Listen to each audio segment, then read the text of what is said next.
Hey, welcome back. This is part 2 of scOsbert's Relationships Gone Wrong. Now, if you saw part 1 when I was talking about Steve Harvey and the relationships with these women from Atlanta, part 2, I'm going to get to the really basics of how relationships gone wrong. Okay, I've been out of the dating. Okay, I'm going to tell you what's going to go on. Now, I've been out of the dating scene for a long time, since I was in New Jersey, and got back in the dating scene in 2006. And I met a girl, who was from right down the road from me, and very cute, fine, intelligent, and all that. She was in the Army, and then she got out, got a master's degree in teaching. And, it was about 7 months and all that stuff. I thought it was great until she started being a little bit controlling, saying, "Well, you don't want to wear that. Your hair's, your shoes are unset. You're dingy and all that. I want a man who's clean, dressed, and all that stuff."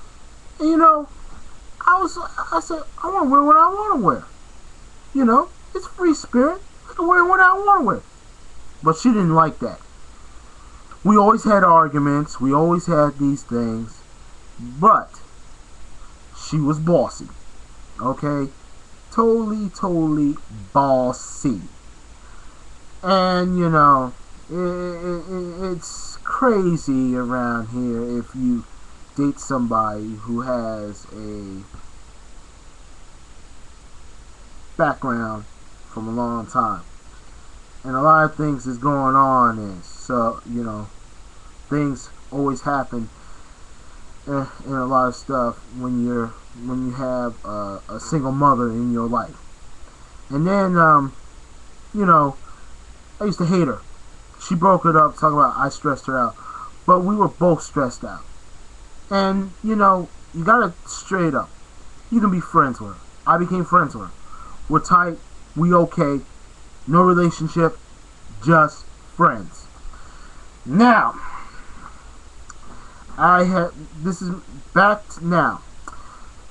Last year, I went to a shrimp and crab fest down on the beach. Two of my best friends, him and his wife, introduced me to a nice, beautiful woman. Educated. Got a master's and a doctorate. And I thought she was beautiful, she was great, she was understanding, and I thought this was going to work and all that stuff. Wrong. Things just got into a little bit, and I got to tell everybody, this was a half a year with her. From June of 2009 to February of 2010. So, a lot of things was just happening. We like each other, we love each other, and all that stuff, and everything. But, it was a problem. I used to come to her house. Her mother was there. Her mom lived there. Her father passed away when she was, very young. And what happened was, the mother just don't like me. And I was trying to respect her and all that stuff. I don't want him in my house. I don't want him in my house. She was, and I used to tell her, I said, look, she got to respect me. I respect everybody. You got to respect me. Oh, that's my mom. Look, I got to have some respect. And, a half a year was coming around, and everything was just dandy and fine until that February of 2010 on Valentine's Day weekend. I will never forget that.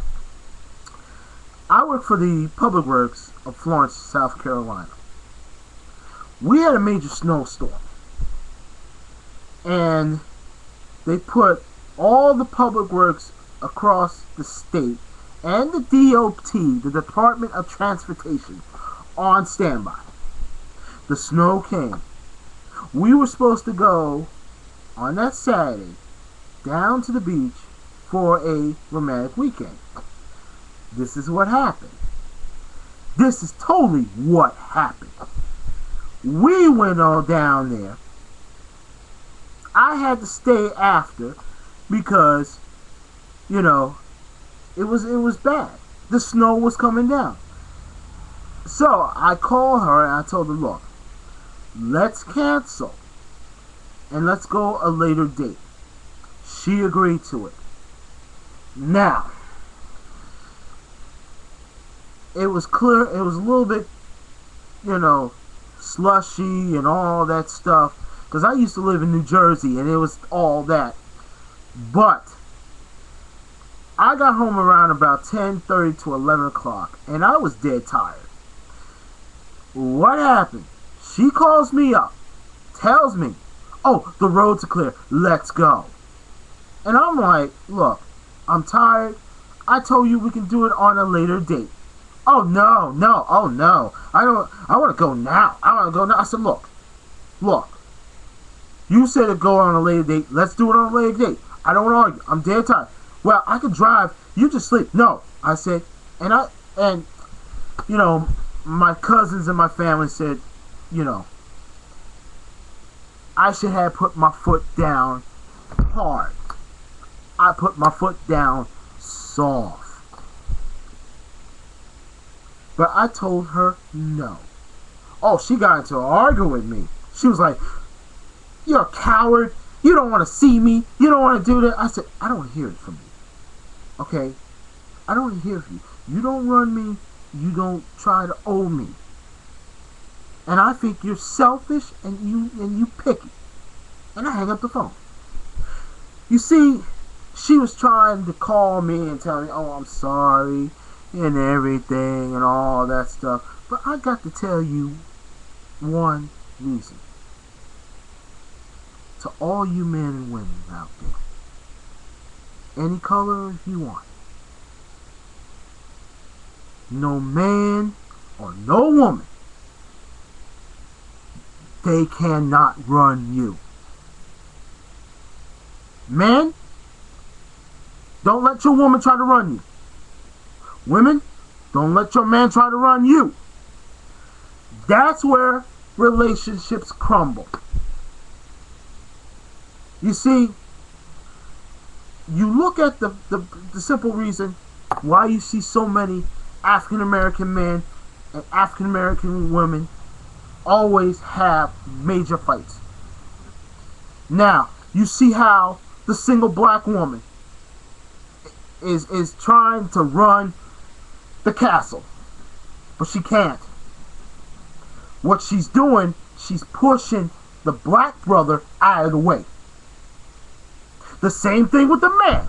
He's pushing the black woman out of the way. Now, you know, I gotta tell you this too, all you on YouTube land. There is no way nobody is trying to run you over. You know why? That will ruin a relationship. That's why I got this thing saying relationships gone wrong. To tell you anything about all this stuff. This book, what Steve Harvey's talking about, relationships, this book is really about putting either a man and woman under the bus. Okay? This book. You like the book? If you don't like the book, if you don't want to read this, you can throw it in the garbage or take it to one of those book things and they'll take it. And I'll tell you one thing. This book will not get you nowhere. This book will try to tell you to do what you have to do. Now, I gotta tell you too. I saw on the YouTube website